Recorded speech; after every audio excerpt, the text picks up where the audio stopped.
All right, my friends, welcome to the Dr. Sem Yankee Show. Bring that music down, and we are now ready to rock and roll. Hey, let's make today a great day. And how do you make your day great? Well, it's simple. You look around at the world around you, and you notice the good, and you appreciate the good. And you treasure the good in your heart. If you are grateful, if you appreciate things, it's almost impossible not to have a great day because you see so many great, wonderful, and beautiful things in the world. But people sometimes say to me, they say, hey, Dr. Sem, there's nothing good. I can't find anything good right now. There's no good in the world. Zero, zilch, it's all gone. There's nothing positive anywhere. I don't see a pretty flower. I don't have any food. There's no shelter in my life. How are you watching a YouTube program if you have none of those things? But anyway, I can't find any good anywhere. So if that's the case, you have within yourself the ability to create good. Yes, you do. Do something nice for somebody else. Now you've created good. Now you can take that good that you created yourself and cherish it in your heart and say it is a good day because I did something good. But even if you see all the good around you, don't just keep it for yourself. Share it. Be generous with all the goodness. Make other people's lives happy every day. Remember, when we give love, it comes back to us in greater amounts than we ever gave. Now, just a reminder, my dear friends, this show is part of the wonderful Yankees site. Start spreading the news. Come visit us each and every day. Start spreading the news. Puts out original, brand new content every day at 6 a.m., 10 a.m., and 2 p.m. We have game threads, but there are not game threads right now as I'm recording this because we've been having trouble with our comments on the site. So I turned the comments off.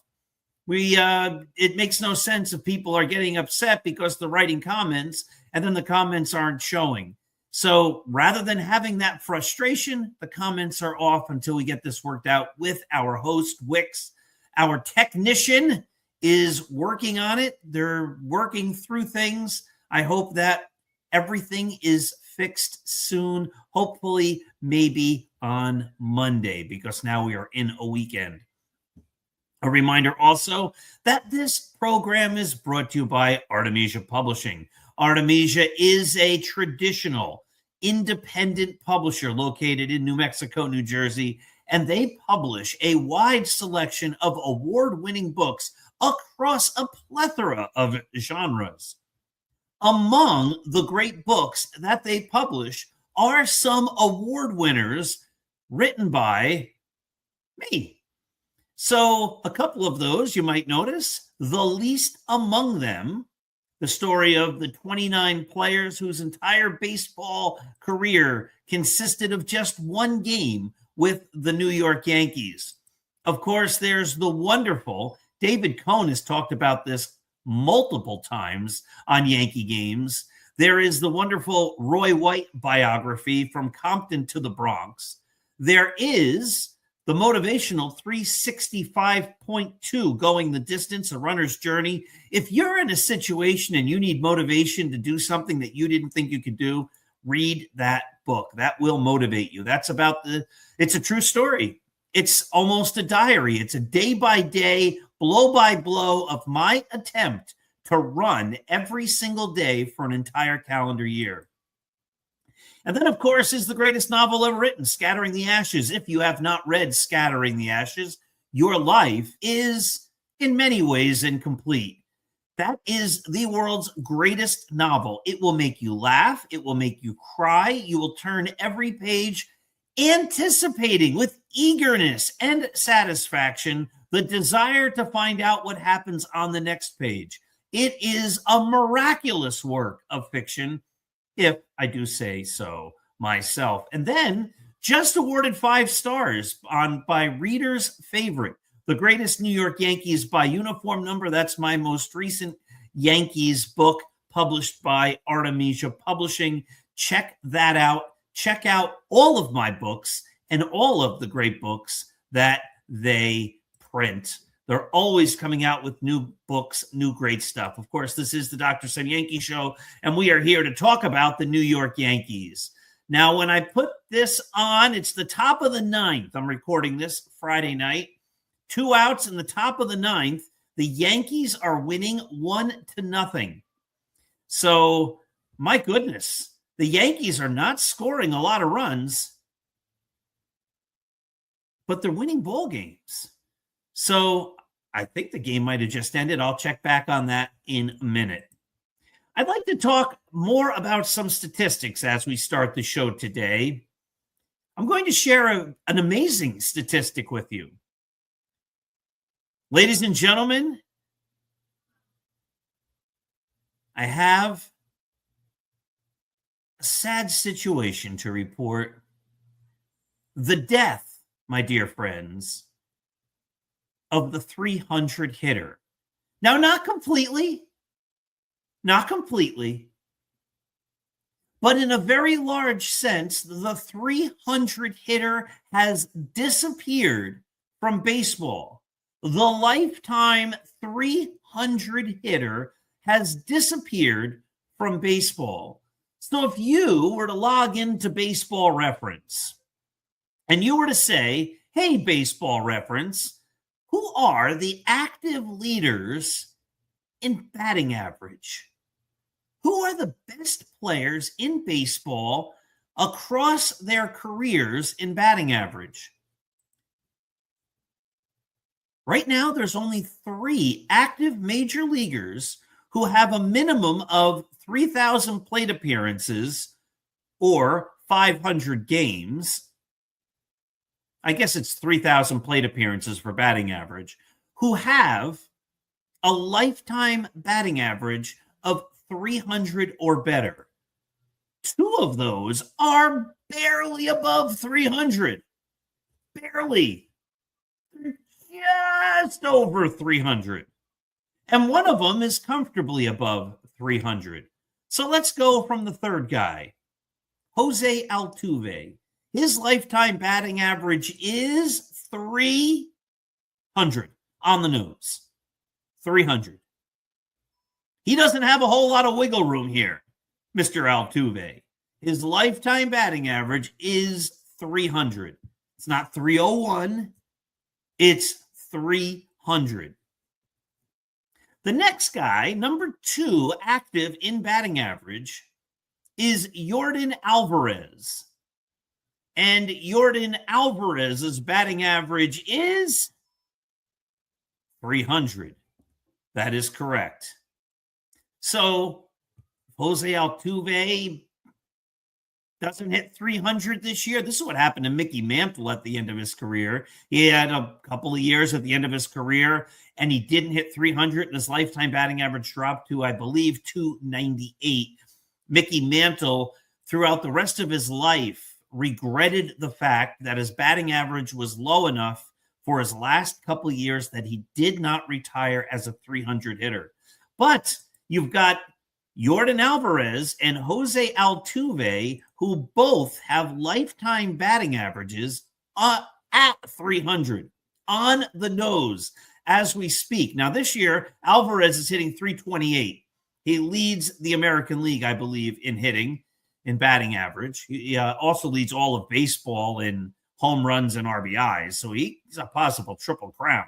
So he is comfortably keeping that 300 batting average. Jose Altuve this year is batting only 232.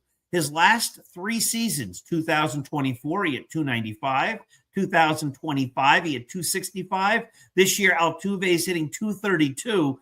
If that continues for the rest of the year and the way it's looking, it's likely, because his batting average is going down year by year. By season's end, Jose Altuve might not be a lifetime 300 hitter. If that's the case, then there are only 2 active major leaguers who have a 300 or better lifetime batting average. 2. If Altuve falls down. If Altuve keeps at where he is, then there are 3. So who is that third batter who has a lifetime batting average over 300? Well, listen, my dear friends, he doesn't have a lifetime batting average just over 300. He has a lifetime batting average over 305. Oh, wait a minute. He doesn't just have a lifetime batting average over 305. He has a lifetime batting average over 310. Whoa, wait a minute. He doesn't just have a lifetime batting average over 310. He has a lifetime batting average over 315. His lifetime batting average, as I record this show, is 317. Now, just let that sink in for a minute. This player's lifetime batting average is 317. The only other 2 major leaguers currently playing, active major leaguers with enough at-bats, plate appearances, 3,000, to qualify, barely are making it. Yordan Alvarez and Jose Altuve, who are at 300 on the nose. Now, Freddie Freeman's at 299. He's in 4th place. Trey Turner's at 293. He's far away. And then you have 292, Yandy Diaz, Aaron Judge, 291, Mike Trout, 291, Bo Bichette, 289. All right, so the only guy who's close, really, lifetime batting average-wise, is Freddie Freeman at 299 to 300. And then there's this guy who's 17 points above 300. He has a lifetime batting average of 317. This year, he's hitting 320. Last year, he hit 292. The year before, he hit 318. The year before, he hit 314, led the National League in hitting. The year before, he hit 354, led the major leagues in hitting. The year before, he hit 316. The year before, he hit 294. The year before, he hit 321. The year before, he hit 334. Holy cow. Who is the lifetime leader, active leader in batting average? Luis Arraez. Luis Arraez. Now, I have been saying for years, because he's been available, that the Yankees should get Luis Arraez. The Yankees don't have a leadoff hitter. The Yankees also have a strikeout problem. They strike out all the time. Let me just pull up a fun statistic here. Let's look up Aaron Judge, because I'm going to blow your mind with the next statistic. We'll look up Aaron Judge. Maybe we'll look up Giancarlo Stanton. get those guys up so I can look them up as we do this. The Yankees have, as I say, they have a strikeout problem. They strike out all the time. We know that. If you watch the Yankees, you know they're striking out all the time. I'm going to give you a number. Are you ready for this number? 233. 233. Now I'm going to give you another number. 208. Now I'm going to give you another number. Just bear with me. 211. And then I'm going to give you one more fun number, 152. Now, what do you think those numbers signify? 233, 152, 208, and 211. I'll give you some hints here. Jazz Chisholm in 2024 across two teams struck out 152 times in one season. That was the most ever for him. Of course, across his career, Jazz Chisholm has struck out 761 times. Aaron Judge in 2017 struck out 208 times. In 2022, he struck out 175 times. In 2024, he struck out 171 times. Last year, he struck out 160 times. Giancarlo Stanton in 2018 struck out 211 times. When he was with Miami, he struck out 170 times in 2014. These guys strike out a lot. And then there's that first number I told you, 233. That's how many times Luis Arraez has struck out in his entire career. All right, so that's like 2 years of Jazz Chisholm. It's like a year and a month of Aaron Judge, looking at their worst or most strikeout seasons, which is their worst strikeout season, because it would be their most. And it's like a year and a month of Giancarlo Stanton's worst season. Maybe for their typical season, it's like a year and 2 months for Aaron Judge, a year and 2 months for Giancarlo Stanton, and, as we say, 2 seasons for Jazz Chisholm Jr. And then here's a guy who's in his 8th season who struck out only 233 times. So the Yankees have a problem getting guys on base. They have a problem with batting average. They have a problem. They don't have a leadoff hitter. They have a problem with striking out a lot. And here's this player, Luis Arraez, who everybody says the Yankees don't need. Well, actually, you know, it's funny. I've been saying the Yankees should get Luis Arraez for years, and I've been told how wrong I am. What, are you crazy? Luis Arraez, oh, my God. Never mind, the guy's lifetime batting average is .317, and there's only 2 other guys who even have a lifetime batting average just barely of .300. Now, a lot of people are saying the Yankees should get Arraez. The Yankees should get Arraez. The Yankees need Arraez. They get Arraez out of me when they say that.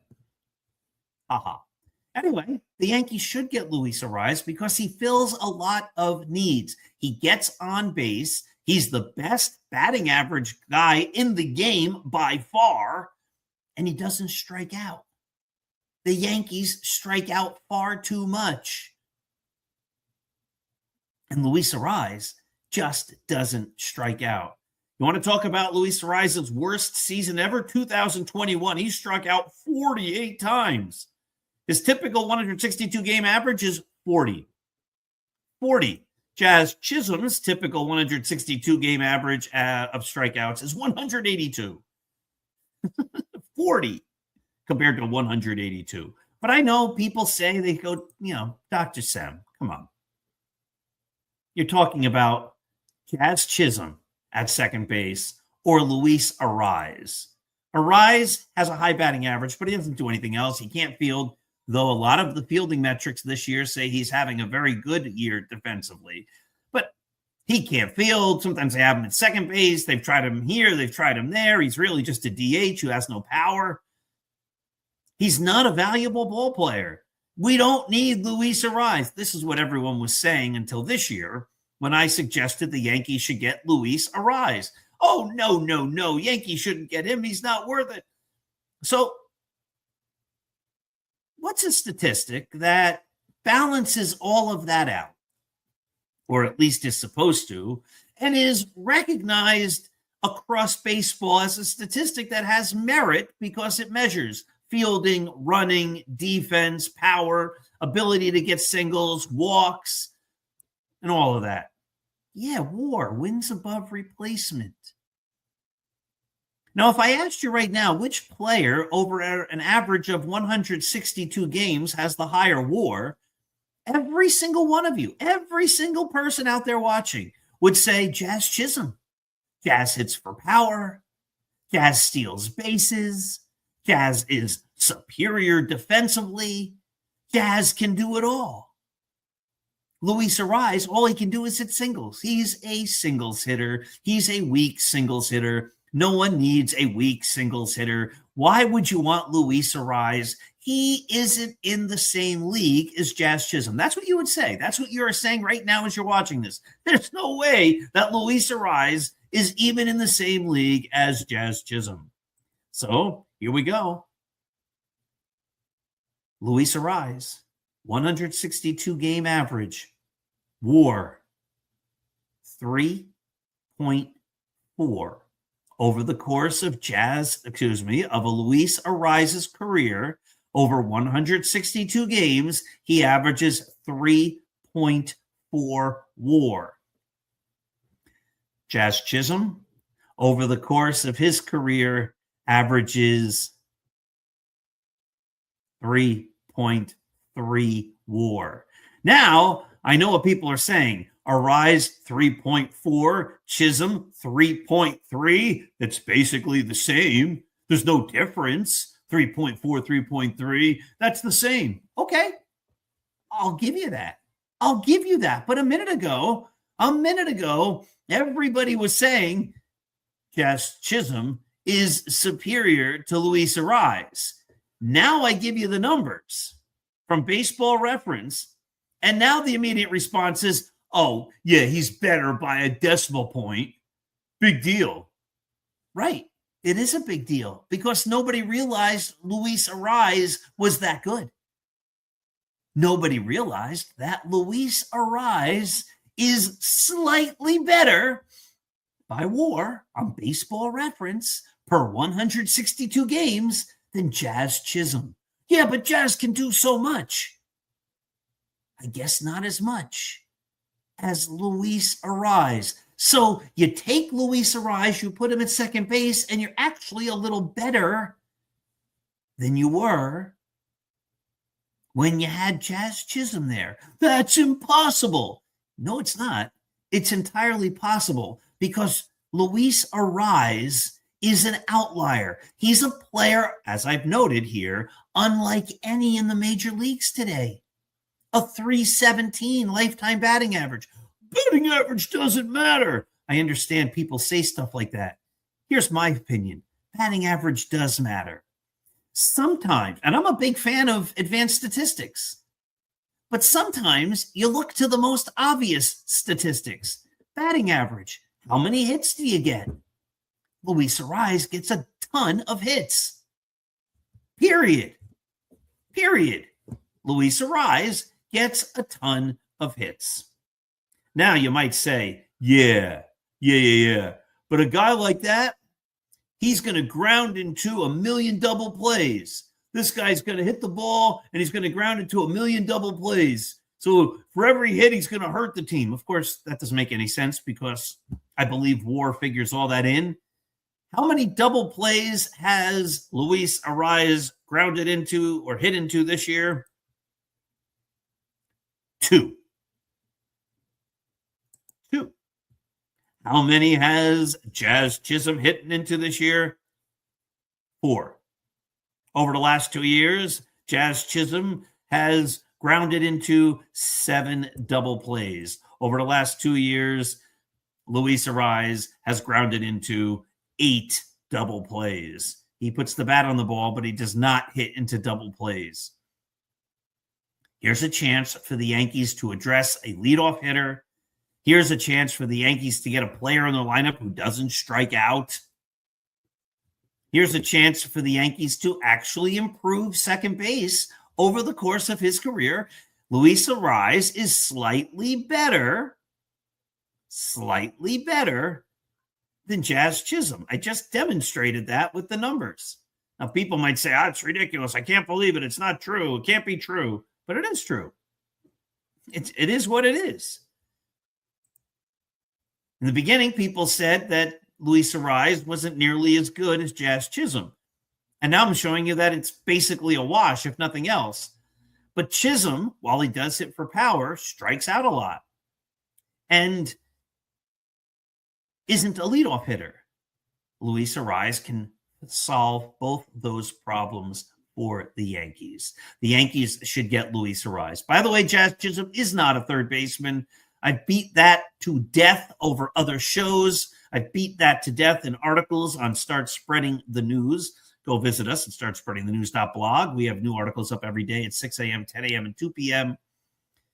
We've been doing that since 2017. No one else puts out as much original, wonderful Yankee content as us. So much so that, as you see at the end of many of my articles, I say thank you to people who came to visit the site. But I say, if you're going to borrow or take our ideas, give credit to the author and the site. People take our ideas and our writings, and then they push them off as their own, which is wrong. It's completely wrong. But I put that on there because I know it happens, and I know people have done it and are doing it. And imitation is the sincerest form of flattery. Of course it is. But the fact that they're copying our ideas, the fact that they use our content, means they get their content from us, which means we do a pretty darn good job, which means we're doing great work that the other people have to come to Start Spreading the News to get ideas for their own articles. Think about that. That's why you should also go to Start Spreading the News, startspreadingthenews.blog. All right, again, this is the Dr. Sem Show. I'll put that graphic back up there. I've said for a long time that Jazz Chisholm is not a third baseman. He's not. Now, some people will watch him play third. The Yankees tried it 2 different times in 2 different seasons and backed away from it twice. Why? Because he's not a third baseman. But sometimes fans look at things without understanding what baseball is all about or understanding the nuances of the game, and they say, yes, he can play third. I saw him. He made the play. Yeah. You see, when we watch on TV, we see when they make the play, or we see when they don't make the play, and they're major leaguers, so even if the worst third baseman most often makes the plays, what you don't see are the things he's not doing right.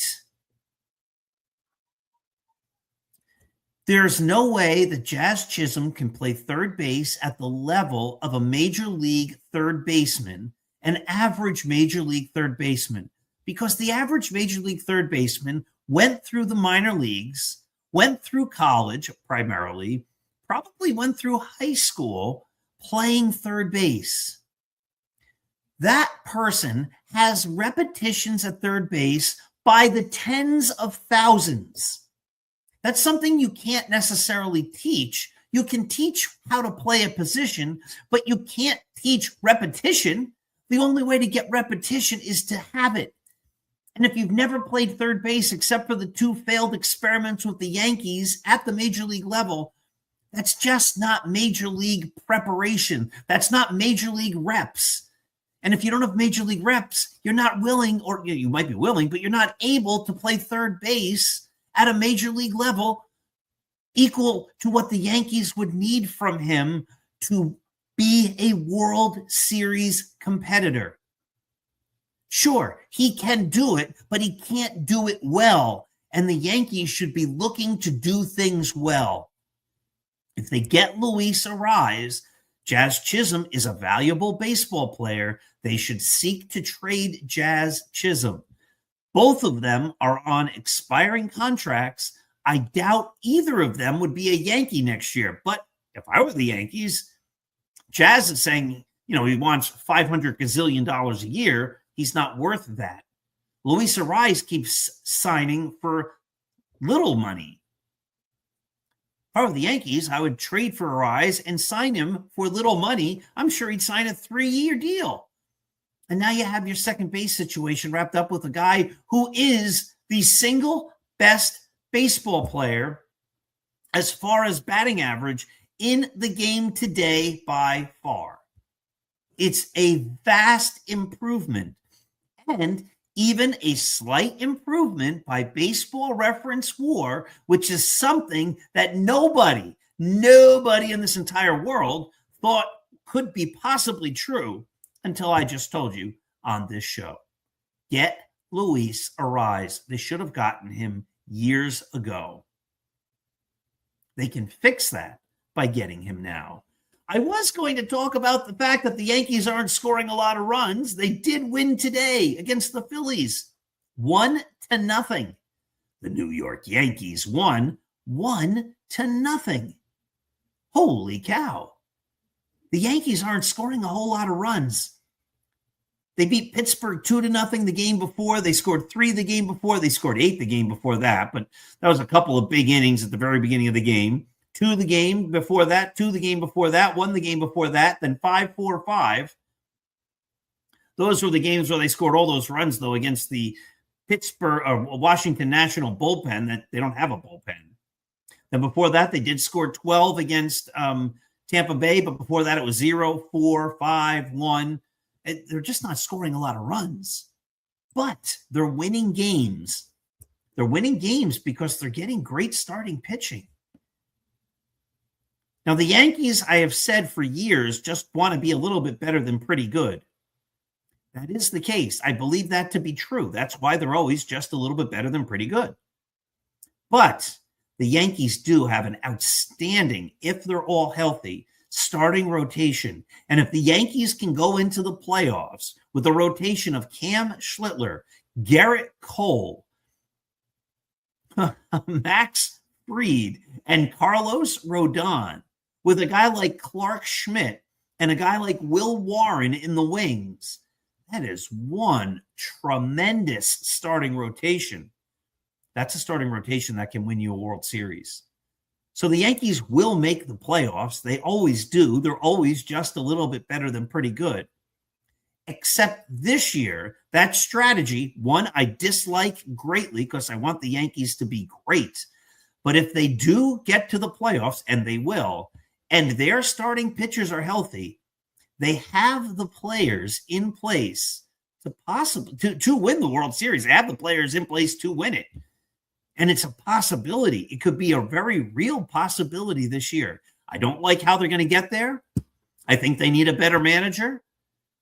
I hope they do some exciting things at the trade deadline. I hope they improve their offense by getting Luis Arraez. But the Yankees are setting themselves up to be very good when we get to the playoffs. All right, that's the Dr. Sem Yankee Show. I can't thank you enough for watching. It is always, always, always a pleasure. Remember to make each and every day a great day. Remember to be kind. Remember to appreciate other people. Remember to be grateful. Show gratitude. Remember to tell people who you care about that you care about. Remember to tell people who you love that you love them. Make every day a great day when we give love and kindness and empathy and all of those things. All of those attributes come back to us, and they come back to us in greater amounts than we ever gave. Have yourself a wonderful day. Thank you for watching. Go to Start Spreading the News for all of our great content. I'll see you here next time.